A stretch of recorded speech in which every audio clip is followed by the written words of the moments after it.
तो अपन को क्वेश्चन दिया हुआ है, a particle a of mass 10/7 kg is moving in the position x direction, its initial position is x is equal to 0 and initial velocity is 1 metre per second, the velocity is x is equal to 10 metre is, और लिखा है use the graph given, मतलब इस graph का use लेके अपन को answer निकालना है। तो सबसे पहले आप जानते हो ये इसका एरिया अंडर कर्व क्या होगा, आप जानते होंगे इसका एरिया अंडर कर्व होगा एफ डॉट डी एक्स।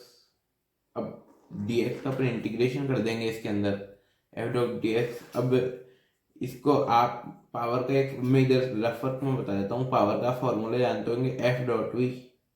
अब अगर अपन फोर्स को लिख देते हैं एम इंटू ए वी, अब अपन ए को ऐसे लिख सकते हैं ना, D V by D T, ये आया नहीं आया। अब ये जो पावर की वैल्यू आई है ना, इसको आप यहाँ पर सब्स्टिट्यूट कर दो। अब यहाँ पर सब्स्टिट्यूट करोगे तो क्या आएगा, M D V by D T into V into D X, क्योंकि एरिया अंडर द कर्व है ना इसलिए डी एक्स लिया है, समझ गए। उसके बाद में एम, अब आप इसको देखो दिख रहा है D x by D T हो जाएगा। ये D x by D T क्या होता है, वेलोसिटी, तो ये वेलोसिटी तो वेलोसिटी का स्क्वायर इंटू डी वी, समझ गए। ये आ गया इसका इंटीग्रेशन, समझ गए। इसके बाद अपन को मास की वैल्यू गिवन है, तो और मास कांस्टेंट है तो ये बाहर आ जाएगा और वी स्क्वायर डी वी ये आ जाएगा।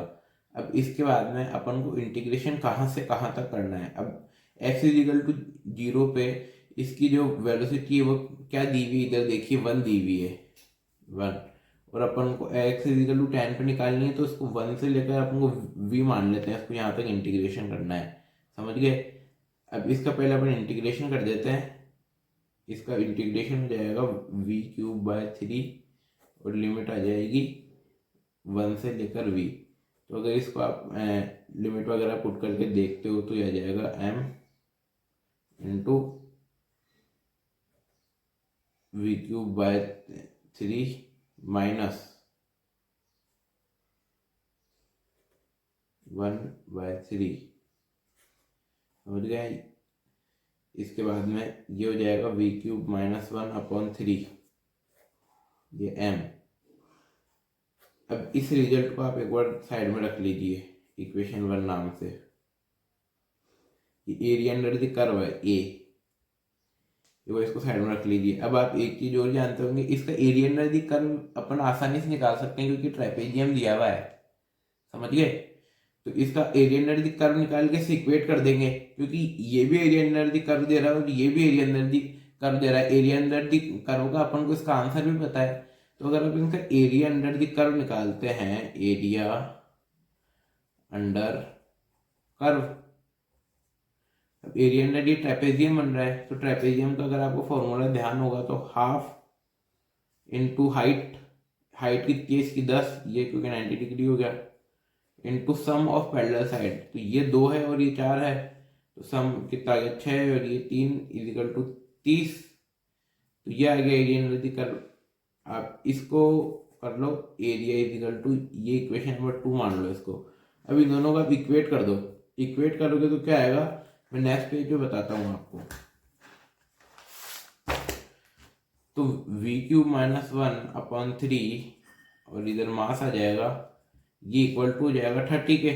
अब इसको इधर मल्टीप्लाई कर दो, V cube minus 1 is equal to 90।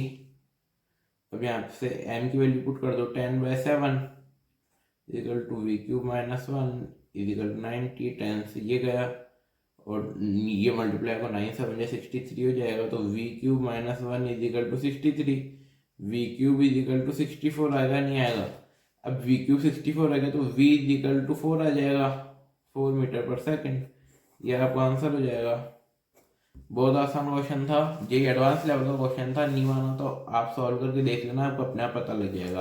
Okay thank you. तो इसका आंसर आ जाएगा 4। Okay thank you.